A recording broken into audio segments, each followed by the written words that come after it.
والو سلامونه مینې او احترامات مې ومنئ د HMP کې ټي وي د ادبنامه پروګرام سره ستاسو کوربه اشنا باجوړی د خپل چیف ایډیټر مشال سره ستاسو په درانه حضور کې حاضر یم. د ادبنامه دا پروګرام څنګه چې تاسو ته معلومه ده دا د ادبي تاریخ د محفوظولو یو سبب دی او موږ غواړو چې په دې ذریعه باندې موږ د خپلې سیمې هغه لوی شاعران ادیبان د هغوی ژوند او د هغوی پند د ځان سره خوندي کړو راتلونکو نسل ته د قامي امانت په توګه باندې ورسوو. زمونږ په دغه ننني پروګرام کې زمونږ ترڅنګ د باجوړ د ادب یو ډېره لویه حواله د تنظیمي یا منظم ادب مصور د بلا ولسي اصنافو لیکونکي خوندي کوونکي او د هغې ساتونکي چې په هغې کې بدلې ولسي قصې او افسانوي بدلې هم شاملې دي. د دې نه علاوه دوی وخت په وخت نثر هم لیکلی دی، کالمونه یې لیکلي دي چې په وحدت اخبار او داسې په نورو ذریعو باندې هغه محفوظ شوي دي. د دې نه پس دوی په لومړي ځل په 1984 کې د باجوړ کې د یو ادبي تنظیم د جوړولو تصور وړاندې کړی و چې بیا وروسته په هغې باندې تنظیم جوړ شو. هغه تنظیم تر دې دمه خپلې ادبي هلې ځلې کوي. دغه رنګ دوی په باجوړ کې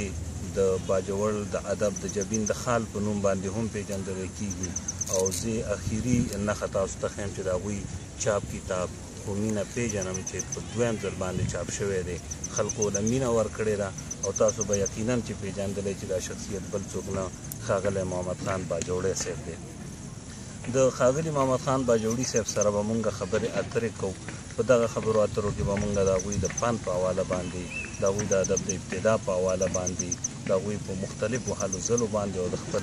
اثر په ادبي هلو ځلو باندې به د هغوی سره خبرې اترې کوو. زموږ سره اوسئ. ورځو محمد خان باجوړي صاحب ته. نو السلام علیکم باجوړي. وعلیکم سلام. وعلیکم سلام. ډېره مننه اشنا صاحب چې تاسو ما له پرې دونه ښکلي وخت مازدیګري رنګین وخت کې خپلو دغه کې پروګرام کې اشاره کړه. ستاسو زه ډېره مننه شکریه مننه. ډېره مننه باجوړی صاحب. مونږ چې څنګه ذکر وکړو چې ستاسو د ادبي سفر په حواله په خبرې اترې کوو نو د ټولو نه لومړۍ پوښتنه همدغه لرم چې ستاسو د ادبي سفر شروع څنګه او د کله نه وشوه؟ دا خو تاسو ته پته ده چې شاعري او قدرتي ورکړم ده خو بیا د حالات هم سړی او دې سړی راپاروي نو وجه خو دغه کیدی شي. اول انسان وي که نه وي چا به د غم ډک ژوندونه اخیستی خاطر صاحب وایي خدای پاک چې پیدا کړم انسان څه وکړم. ډېر نو خبره دغه ده چې بس دغه غمونه دردونه دي دغې وجې نه شاعري ده د مستۍ نه ده. د کله نه تاسو شعر و شاعري کوئ او دا د کله نه شروع ده؟ یاره شاعري خو تقریبا د سن 78 چې 78 داسې خواوشا نه شروع کړې ده ما او هغه وخت کې که ستاسو خیر وي نو د بدلو دور و نو ما به زیاتې دا بدلې لیکلې تقریبا ما څه د 10 پورې بدلې لیکلې دي. مطلب تاسو شاعري د 1980 یا 79 څنګه چې تاسو په خپله باندې د ولسي اسنافو ذکر وکړو. ولسي اسناف تاسو زموږ نه ډېر ښه پېژنئ. زما خیال دا دی چې تاسو د باجوړ د ادب د جدید ادب او د روایتي ادب په برید باندې ولاړ شاعران یې تاسو دواړه عصرونه لیدلي دي. خو دا راته ووایي باجوړي صاحب چې تاسو په ولسي اسنافو کې کوم اصناف داسې دي چې په هغه باندې تبازمایي کړې ده او لیکنه پرې کړې؟ یاره ما خو په زیاته د ولسي د بدلې زیاتې لیکلي دي خو ما د بدلو سره د وخت نه هغه وخت نه غزل لیکلو. زما دا اوس کتاب کې د غزلې ځان دغه غزلې زیاتې او دا غزل ما به د وخت نه غزل لیکل بدلې سره د بدل خو هغه وخت یو روایات جوړ شوي یو ځان یار څه یا ځان شهرت کول او یا مینه او د دغې وجې نه ما دا بدلې سره لیکلي. اول ته زه پېښور کې ونه بس به مې ریکارډ کول چې خلکو ته اول بدلې هم څومره لیکلي باجوړی صاحب؟ بدلې خو ما ته تقریبا چې ریکارډ به یو 20 شوي ریکارډ یې یو 20 نومونه به درته څومره معلوم وي؟ نومونه به راته ما د سلطان سکندري یوه قصه لیکلې خو چې هغه کې زما نه لږه غلطي هم شوې ده. وخت کې هلک وایي او صرف ما شاعري چې کومه سلطان سکندر هغه کې څه غلطي وه او بیا هغه روایاتو کې غلطي وه زما نه وه شوې نو هغه بیا دغې نه پس بیا ما به د مرګ منظر نومې یو کتاب دی په دې کې به بدله ده چې یو سړی حج له ځي او هغه په لار کې هغه ماشومان ویني او چې ته مردارې ته ناست هغه کور ته وړي نو دا سړی ورپسې شي د حج پیسې هغه له ورکړي او دی پاتې شي. کله چې بیا جان واپس راشي نو دی والا استقبال ته وځي نو خلکو ته وایي چې ته زموږ نه په کوم ځای کې رامخکې شوې ته خو مالته موږ څه په عرفات کې وي دی ورته وایي چې زه خو نه وم وتلی نو مړه تا یو بل وله راشي تا مال په عرفات کې دا تیلی را کړې وه دا دې واخله نو هغه یوه مې دغه بدله لیکلې دا سړی چې بیا خوب کې نبي علیه السلام ویني دا کیسه پوره خوب پاتې نه شي نو بیا داسې چلو شو چې نبي علیه السلام په خوب کې وویني چې هغه سړی نو نبي علیه السلام ته وایي چې تا زما او نبي علیه السلام ته وایي چې تا زما په بچو باندې رحم کړی کور واړه سیدان دي دا سړی که نه نو هغه تا زما په بچو باندې رحم کړی دی والله پاک ستا په شکل فرښته پیدا کړله او ستا په کال ستا دپاره به هر کال د قبوله جوم نه ثواب میلاویږي که نه او دا تیلی چې کوم د ستا بدل چې په کوم دا چې ما له کومې روپۍ راکړې دا هغې یو په 11 بدل د 11 برخې نو د یوه مې دا بدله لیکلې وه دې مې ته یو قسم بیان کړه چې دې کې په کارو چې کړې مې وې نو بس بیا د هغې نه پس بیا ما داسې ډېرې ولسي بدلې راغلي د کشکول نوم یې د باجوړ کې یو مخرور د هغه کیسه مې لیکلې ده د عبدالغفار خان کیسه مې لیکلې ده د باجوړ نواب صاحب ورور که نه هغه کیسه مې لیکلې ده دغه قصه مې لیکلې ده د نظیم او د سلیم د ناوګۍ قصه مې لیکلې ده که نه چې افسانوي بدلې ما ډېر لیکلي چې افسانو په شکل کې خلکو یې نثر کې افسانه کې ما به ترې بدله جوړوله افسانوي بدله دا تاسو ډېر لیکلي د دې نه علاوه مو لکه چاربیته نیمکۍ لوبه سندره مې لیکلې ده لکه تا یوه دا ده چې ټال د لونګین دې خوند کوي په ټول سینګار کې نور سینګار دې ځای په ځای او سوځمه پې مړه شي راته پاتې شه په لار کې پل انګار دې ځای په ځای او بیا به راځي کله زار زه به دې څارمه لار یم به وسر وخته ته ولاړ په انتظار کې زه په لار دې ځای په ځای او چرته ودرېدلې چرته خندېدلې چرته ودرېدلې چرته خندېدلې ګران مې شي ژوندون په دې وطن په دې دیار کې د یادګار دې ځای په او زه محمد خان وایم حق وایم که تا ستایم زه محمد خان وایم حق وایم که تا ستایم نشته ستا د مخ څاني یو ګل په نوبهار کې وي ګلزار دې ځای ډېر ښکلی باجوړي صاحب دا راته ووایې چې څنګه مونږ په خبرو اترو کې ذکر هم وکړو چې په باجوړ کې د تنظیمي ادب تصور تاسو هم ورکړی و زما سوال به په دې صورتحال کې دا چې دا څه داسې حالاتو څه داسې مسایلو څه داسې خبرې وې چې هغه تاسو په دې احساس باندې مجبوره کړئ چې تاسو دا سوچ وکړو چې او په باجوړ کې د یو ادبي تنظیم جوړ شي یا دا ستاسو څه تجربات وو داسې د چا سره ناسته ولاړه یا داسې څه دا خو زه په پېښور کې وم او په پېښور کې په شاړن کې یوه تنظیم و غني رحمان لایق چې د هغه پلار هم شاعر و غلام خان نوم یې خدای دې وبخښي اوس مړ دی نو زما د هغوی سره چې کوم دی په وطن پښتو ادبي ټولنه کې پېژانګلو وشوله هغه ما د کیسټ ما په کباړي بازار ته راغلو او سره ما ته یوه کیسه ولیکه دوکان یې و د کیسټو په شاړن کې ما ته چې ته یوه بدله ولیکه چې ریکارډ یې نو ما ولا د رستم پهلوان قصه ولیکله د رستم پهلوان نو هغه هغوی ریکارډ کړه د هغو نه څه پېژانګلو شو بیا د هغو څه ما په تنظیم کې وطن پښتو ادبي ټولنه وه چې ما هر څه چې کوم دی د تنظیمي دغه د هغو نه راوړي دي وطن پښتو ادبي ټولنه په شاړن کې وه چې غني رحمان سرتاج جس پکې دا میا فاروق فراق صاحب پکې موږ اکثر د فراق صاحب په دیره کې چې کوم دی نو مشاعره کوله په ناسته میا صاحب دغه وخت نه چې کوم دی نو د ادب سره ډېر زیات مینه لرلې ده بس د هغه نه بیا چې کوم دی نو ما هغه ته وویل چې هغه ته وویل ته موږ د تنظیم زموږ سره په تنظیم کې اوده واخله نو ما ورته وویل چې داسې چل دی زه په تنظیم کې ځکه اوده نشم اخیستی چې خو په ما باندې د باجوړۍ تخلص پروت دی بله خبره دا ده چې باجوړ کې پښتو ادبي تنظیم نشته نه او زه د دې دپاره کوښښ کوم چې زه دا نو زه ما په وحدت اخبار کې د غږ په نوم یو کالم ولیکه چې هغه تقریبا صفحې یو نیمه به وه که نه نو هغه چې کوم دی نو وحدت اخبار چاپ کوو هغه کې ما دام لیکلي وو چې خدای شته چې محفوظ به پروت دروغ نه شي پټې دا دروغ نه دي چې زه به دروغ وایم د نواب صاحب له هم ورغلم په اخبار کې ما داسې لیکلي د نواب صاحب ته مې ویل چې ما د باجوړ کې ادبي تنظیم نشته او موږ له چېرته زموږ سره چې دې کې څه کومک وکړه شاعران خو راته بیخي پته څه نه وه که نه بیا جوړ د نواب صاحب ته ویل چې په دې کې خو زه څه کار نه لرم بس بیا زه مې ځای ته بس دغه شوم که نه بیا څه موده کې خیر عبدالرشید د خدای وبخښي هغه کتاب چاپ کړو لاس او ګریوان زما نور هم لږ دغه زیاته شوله او رشید ما رشید خط ولیکه چې هغه کتاب چاپ هغه کتاب د پیژنګلو سره هغه زما دغه پیژنګلو سره کتاب یې چاپ نو بیا پس د هغه نه چې کوم دی نو رشید ته ما خط ولیکه رشید ویل چې مونږ پېښور کې مو ته بیا دا خبره هغه پېښور کې خط مو ته دلته لیکلی رشید ما ته ویل چې زما سره شپې را راشه خط کې راته پرېښی و شهابالدین صاحب زما وښی دی نو تللی خط پرېښی د کوهیمور کتابخانه و د ښار په چوک نو هغه کې خط پرېښی و او ما ته یې وویل چې ته ګنګ د شپې را دی په ګنګ کې و فقیر جان صاحب والا صاحب نو هلته و نو بیا چې ورغلم شهاب راته خط راکړه خط مې ولوستو پکې لیکلي چې تاسو شپې له راشئ شهاب ته ما زه خو یوازې نه ځم او ته به راسه لاړ شي نو هغه هم راسه شپې له لاړه شپې له راسه لاړو نو شپه م تېره کړله خدای شته اوس خدای ووښي یو ته هم راته کېښود پاتر هم لیکل هم وکړل څه که نه نو وخت تېرېده بس د هغې نه پس بیا زه خبره ورته ما وړاندې کړله دی هم بیا پېښور کې او زه هم په پېښور کې ما به ورته بار بار دا وینا کوله پېښور کې بیا تنظیم جوړو که نه بیا ناڅاپه مې اشناخط بیا وشو دا د یاباسین میل صدنیر په غاړه ویسېده په یو کور کې نو ما ورته خبره وکړه چې ما ویلې هغه دا تنظیم جوړو نو خو بیا خدای شته دی زه نه وم خبر کړی بیا راغلی و اوس تنظیم یې جوړ کړی و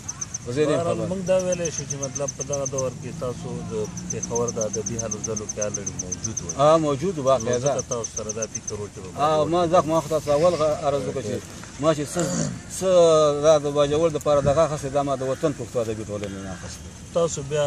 هم دغه کوم تنظیم چې جوړ شو دغه ته کله راغلی باجوړ پښتو ادبي تنظیم ادبي ټولنه چې رشید لالا جوړه کړه تاسو په خپلو خبرو دا داسې چلو چې زه بیا موږ د پېښور نه زه راغلی وم میاکلي ته مونډه میاکلي ته نو د مونډه په میاکلي نه به زه هره سهار راتلم او کتاب به مې سره راوړو د تنظیم دپاره مې سوچ کاوه ما چې دا نه دی جوړ شوی که زما ته پته هم نه وه ځکه چې نه په اخبار کې څوم راپورټ راغلی دی نه چا څه مشاعره مې اورېدلې دا ټول نه شو ویلی خو بس ما تنظیم نشته دی هغه بیا را جوړ چې زه د باجوړ ته رالم ما زه تنظیم جوړم ما د کیمور پښتو ادبي ټولنې په نوم باندې یو بورډ وجي کړ او کیمور پښتو ادبي ټولنې کیمور ادا څه شی ورته وایي کیمور هوټل ته مې کسان هم راوغوښتل او لقمان کیمور مې هم راوغوښته معیار نو چې لقمان کیمور په صدارت کې مشاعره کومه چې زما د خپلې هغه خیر ما د کیمور پښتو ادبي ټولنې بنیاد ږدم او د کیمور لقمان په صدارت کې مشاعره کوم او کیمور هوټل کې کوم ما چې دا درې واړه برابر شي دې سوچ مې هلته دا پروګرام یې و نو بس بیا راته چا دغه وویل جعفر خان جعفر د تنظیم مه جوړوه تنظیم خو جوړ شوی نو مال مشاعرې خو بیا چا نه دي کړي 2 کاله په منځ کې تېر شوي غالبا خو چا مشاعره نه ده کړې ما چې تاسو مشاعرې نه کوئ دغه باندې تاسو قابل یاستئ زه به تنظیم جوړ کړم کیمور پښتو ادبي ټولنه په دې خیال باندې ما دغه وکړو که نه هغه ما ته ویل چې تنظیم مه جوړوه زه به سهار رشید راولم ما ویل صحیح ده خاطر ما زه په تنظیم باندې څه کوم زما په باجوړ کې پښتو ادبي هلې ځلې کول غواړي نو هغه ویل چې صحیح ده نو بیا سهار رشید راغلی زه سهار رالم رشید سره میلاو شوم زه اوس ستړی یم څه غرمه غوندې ټیم ور اوس رالم اوس ستړی یم بیا چې کوم دی نو ته به سبا به ګپ لګوو ما ویل صحیح ده هغه زه لاړم چې کور ته سهار چې زه رالم دا امیر صاحب هوټل ده کاسنۍ چې ورته ویل دي اډه کې چې کوم هوټل دی په دې کې ناست وو ویل چې ما خو دغه وکړه دا انتخابات مې وکړه دا ما څنګه دا چې بس جعفر مې صدر کړ ته مې نایب صدر کړی و قانون ولا کابینه به جوړه کړې هغه خوا دې خوا ما ویلې صحیح ده ما په صدارتونه په اوږدو کې عرض نه دی خو مال خدمت بیا وروره ما به مشاعرې زه نایب صدر وم خو بیا هغه هم زما په سر و ما به څه چې بلنې به ما لیکلې مشاعرې به ما کولې هره میاشت مشاعره خو مې د میاشتې نه ده قضا کړې ځکه پېښور له په دې صدارت په مقام کې پلې صدر وم چې زه پېښور له به شپې له لاړم نو زما به ځان ناوګی ته راسمه چې باجوړ ایریا ته ځان ورسوم دا زما یو د مینې یو خپل دغه و که نه نو هغه چې دغه له رالم سهار له رالم ما ټونه کړي ما زما مطلب دې کې نشته چې ته دې صدر کې څوک دې صدر نه کې خو ما له هلته بې حالې ځلي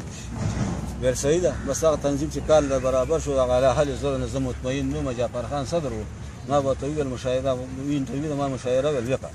هغه به ما ته څه وکړل ویې کړه که نه بیا نورې بلنې ما لیکلي دي ورځ علما ټاکلې ده که نه دغه بلنې ما تقسیم کړي دي بیا اخبارونو ته راپورټونه ما لیکلي دي ما څه چې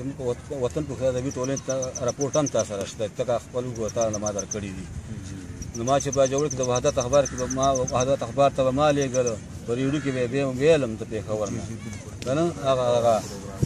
هغه وحدت اخبار ته به ما لېږله بلنې به ما لیکلې مشاعرې به ما کولې که څوک به وکړو څوک به نه وکړو یو 50 روپۍ به موس کوو هغه به م وکړو که نه مطلب همدا و چې هغه څه نه وو که نه نو پیه ته ما ته هم لارې نه وې معلومې خو هغه کیسه خو پکې زه نه کوم چې څه شوي که نه مطلب دا دی چې تاسو بیا د تنظیم د جوړېدو نه 15 کاله یا 6 کاله وروسته همدغه تنظیم ته راغلی هلته مدبي هلې ځلې وکړې او تر دې دمه چې په 2007 کې یو بل تنظیم پیدا د دې په حواله ستاسو څه خیال دی د دې تنظیم د پیدا کېدو وجوهات څه او آیا دا تنظیم د باجوړ لپاره ګټور او فایدهمند وګرځېد او که نه نقصاني نو دا خو داسې چل و دا خو تاسو ته معلومه ده واقعیت ټوله قصه تاسو ته معلومه ده چې موږ کتاب چاپ کاوه د باجوړ ګلونه نو په هغه باندې عبدالرشید لیکل وکړه هغه ته موږ د ملګرو ویل چې تاسو څنګه لیکل کړي دي چې تا موږ ته وښیوه که نه دا څنګه لیکل تا کړي دي دا خو د ټول باجوړ کتاب دی دې کې ته موږ ته دا لیکل وښیوه هغه تاسو ته ګوره زما لیکل وکړه تاسو باندې تپوس ولې کوئ که نه هغه لیکلو کې نور څه نه وو هغه پکې ذاتي خبرې دا لیکلې وې چې د ښار د نواب صاحب سره ما سلانجه د پلانکي ځای مې ځمکه ده پلانکي ځای نو هغه ته موږ ویل چې دا دې کتاب خبرې نه دي او دې پسې ته ځان خپل کتاب کې چاپ کړه هم کېدای شي بل کتاب چاپ کړه هغه کې چاپ کېدای شي چاپ نه پاتې کېږي پر دې کتاب خبرې نه دي که نه بس وروره په دې باندې هغه خفه شو ما قسم وکړو एकदम ما قسم مې وکړ چې ما زه خو دې تنظیم له بیا نه راځم چې داسې حال که نه نو بس په دې وجه ما کسان بیا راوغوښتل او ملګري خیل تاسو وایي په هغه کې موجود وایي چې موږ د باجوړ پښتو ادبي کاروان جوړ شو په دغه وجوهاتو باندې که نه کتاب کې څوک هغه د یو ځای بل ورکړی د بل ځای بل ورکړی نور ته پوهېږې که نه چې واړه ځای بل ورکړی بلې ځای واړه له ورکړی په هغه لیکلو کې دا شمېر شوي نو هغه هم زموږ پړنه ځای ده که نه نو هغه موږ داسې چالو کړو چې وروره بس دا تنظیم بیا ته راغی هغه کې څوک خیل دي زما خیال دی چې زه عبوري صدر زه شوم او جنرال سیکرټري ریاست وي جی زما یاد شي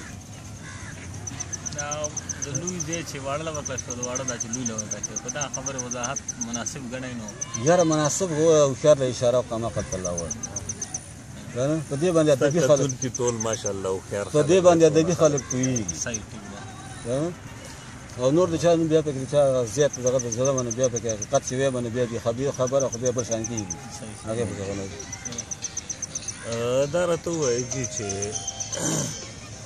تاسو کله باجوړ ته راغلی بېشکه په دې اثر کې خو دغه شاعرانو ذکر تاسو وکړو چې ارواښاد عبدالرشید خان رشید لالا و جعفر خان جعفر صاحب او د هغوی نه علاوه حیران صاحب و سیار صاحب دغه ملګري د دوی ذکر تاسو وکړو داسې شعرا په هغه دور کې وو چې هغه ولسي شاعري هغوی کوله او تنظیمي ادب سره هغوی بلد نه وو بیا ستاسو په دور کې تاسو چې به کله مطلب تاسو څنګه وویل چې زمونږ بدلې به په کتابونو په کیسټو کې چې کومه دی هغه محفوظېدې په دغه دور کې نور داسې څوک شاعران دلته وو چې هغه بدلې یا ولسي شاعري کوله ولې نو احمد حمیدګل طالب خدای دې وبخښي دغه نه وړاندې سرګن و د سرګن کتاب هم چاپ و سرګن ګلونه ما پېښور کې راخیستی دا ټایټل یې داسې پاڼې ولکه د دې نه بېکاره کاغذ و د دې کاغذ دا یې ټایټل و که نه دا زموږ د ادب سره د مینې هغه واغلونه لوی شاعر که نه نو هغه سرګن ګلونه کتاب ما سره څه موده خو بیا زما سره یو اوس ما ته زما سره یو کتاب هم نشته یارانه ته وایي څوره نه تا ما بس خدای خبره ده یو اشنا چې کتاب ورته څوک پورته امریکا چې څوک چاله کتاب ورکوي هغه هم یې وقوفوي بیا چې ته بېرته غواړي او څوک یې ورکوي هغه هم یې وقوفوي کتاب بس چا ته لاسه وا ادبي کتاب ښه خبره څوک یې لولي مننه باجوړی صاحب یو آخري سوال زه لرم چې ستاسو اثار مطلب چاپ یا ناچاپ کتابونه څومره دي او په ناچاپ دي نو ولې ناچاپ دي زما خو یو دا کتاب دی دا په لاس کې راسره خو مینه پېژنم خو مینه پېژنم خو مینه پېژنم او دویم کتاب مې دغه د کمپوزینګ شوی دی او زما سره د هغه په پسټیټ هم راسره دی هغه نه ما کمپوزینګ نه اخیستی کتاب پوره دی نون مې ولله کې لږ انتظار وکړه خو لا سوچ به پرې کوم که نه نو حمزه بابا وایي ته د بېګا واده سبا راکړه زه به د خوښ په انتظار اوسم او ستا مرورتیا که په رښتیا وي نو دا کسې وا نوره خو مسکی شه لږ ډېر چاپ اثر خو دغه دی او ناچاپ دغه یو کتاب دی دغه نه علاوه نور نو ما داسې دغه کړي نه زه کتاب دا کتاب زما ولسي اثار خو هم نه دي محفوظ کړي په لیک دغه سندره چې تا کومه ما تاسو ته اول وویله دا خو چاپ ده د دې نه علاوه چې کومې بدل نه بدل یې هم به هم نه ده چاپ کړی دا صرف هغه وخت کې بدل یې بس د کیسټو خبر دور و په کیسټو کې به میلاویږي کیسټې به میلاویږي نومونه راته واخلئ چا ویلي دي دا فضل قیوم ویلی دي محمد جان ویلی دي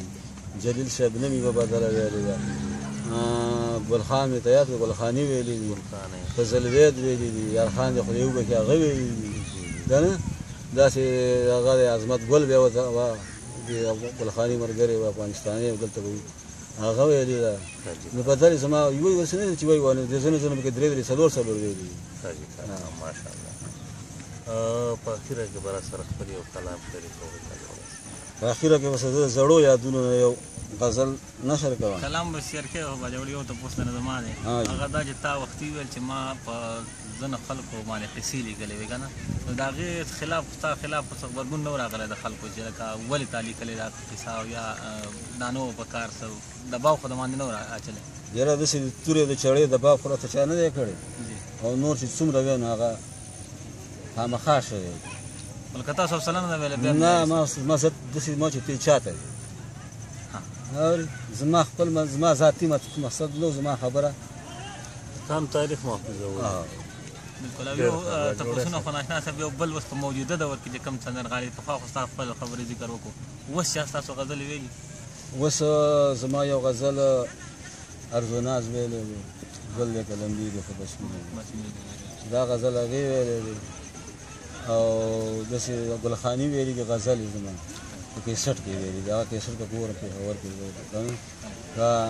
هغه د امیر پفریدي اوس مې د کرکټ له سندرې لیکلې وې وته دانې هغه هم علي پفریدي ویلي دي نو ما د دې لپاره نه چې دا ما چې د هلکان خوشحاله یو دی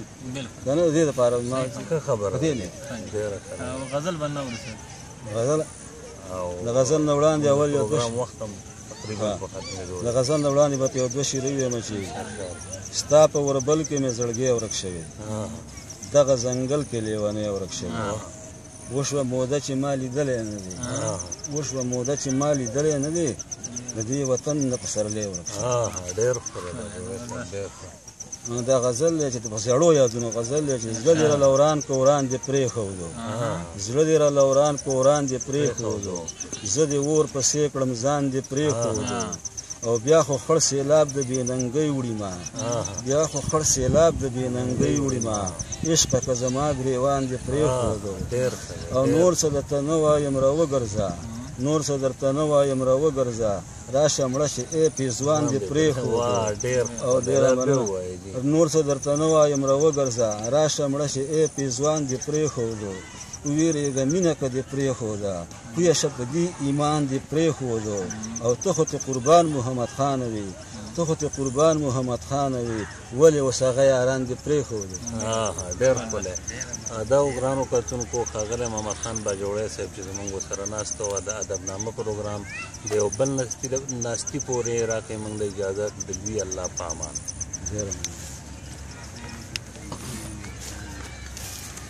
مهرباني یاره تاسو نونه ټایم راکړو خوښه